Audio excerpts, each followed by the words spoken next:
환자의 면역력을 탁월하게 높여주는 새로운 생약 복합제가 국내 연구진에 의해 개발됐습니다. 임상시험 결과 백혈구 회복을 높여주고 암치료 부작용도 크게 없애주는 것으로 나타났습니다. 최성원 기자가 소개합니다. 생약을 섞어서 만든 해모임이란 생약물질입니다. 원자력 연구소는 천연 생약제 30여 종을 집중 분석한 끝에 당귀와 천궁, 백작약 등을 재합성해 이 생약물질을 만들었습니다. 이들 생약제에는 면역을 활성화시키고 조혈장애를 없애는 황산화물이 있는데 연구팀은 이 성분들을 재구성하는 방법으로 면역 증강물질을 개발했습니다. 원자력병원에서 임상시험을 한 결과 새 생약물질은 암 환자들의 면역력을 크게 높이는 것으로 나타났습니다. 유방암과 자궁암 환자 각각 12명에게 새 생약물질을 복용시켰더니 모두 회복 속도가 60% 정도 빨라졌습니다. 특히 이 생약 복합제는 암 치료에 따른 염증이나 구토 같은 부작용을 크게 줄일 수 있는 것으로 나타났습니다.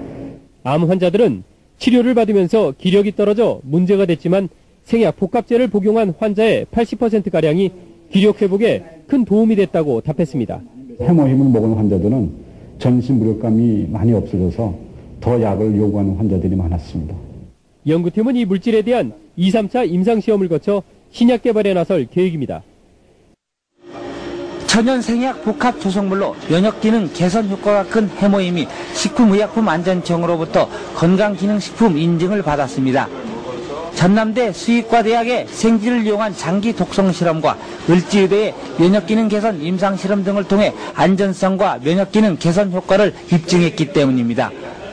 해모임은 당귀와 천궁, 백작약 등 한국 고유의 생약제 3가지를 혼합한 순수 생약 복합 조성물로 단순한 성분 추출물이 아니라 생명공학과 방사선 융합 기술을 이용해 탄생한 신물질입니다.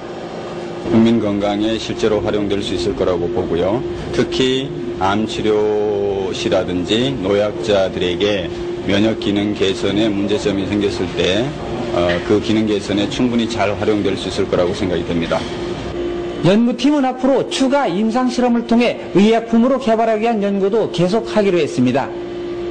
임상실험 결과 방사선과 항암제 치료에 따른 부작용을 방지하고 면역조율 회복 증진을 통한 항암 효과가 탁월한 것으로 확인돼 발전 가능성이 높다는 판단입니다.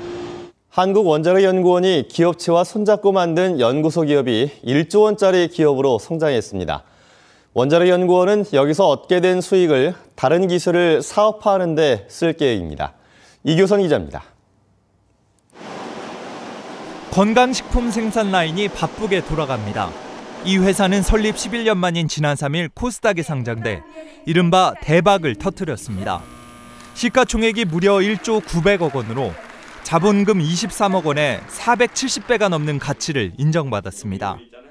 비결은 한국원자력연구원의 뛰어난 원천기술, 방사성 물질 치료법을 연구하다 한방물질에서 몸에 좋은 성분을 추출하는 법을 개발했는데 화장품 회사의 제안으로 이 기술을 사업화하게 된 겁니다. 워낙 독창적인 기술인데다 효능이 뛰어나 소비자의 반응이 뜨거웠습니다. 원자력에서 이 기술을 개발을 했잖아요. 그게 신뢰성이 있잖아요. 이런 면들이 원자력이 굉장히 많이 도와줬다고. 정부 출연연구원이 기술을 출자해 사업화에 직접 도전한 첫 번째 사례로 상장 주식 16%의 지분을 갖게 돼 여기서 벌어들인 수익만 1,700억 원에 달합니다. 연구원은 지분을 1년 안에 모두 매각해 다른 기술의 사업화에 투자할 계획입니다. 기술 사업화에 성공한 수익을 바탕으로 원천 기술 개발에 힘을 쏟는 선순환 생태계를 조성하겠다는 겁니다. 연구별 재투자라든가 기타 기술사업화 경비라든가 이런 쪽으로 활용을 할 수 있도록 이렇게 법 규정이 돼 있습니다. 연구원의 탁월한 기술력과 기업의 빠른 의사결정이 결합한 연구소 기업이 새로운 성공 모델로 자리 잡고 있습니다. MBC 뉴스 이교선입니다.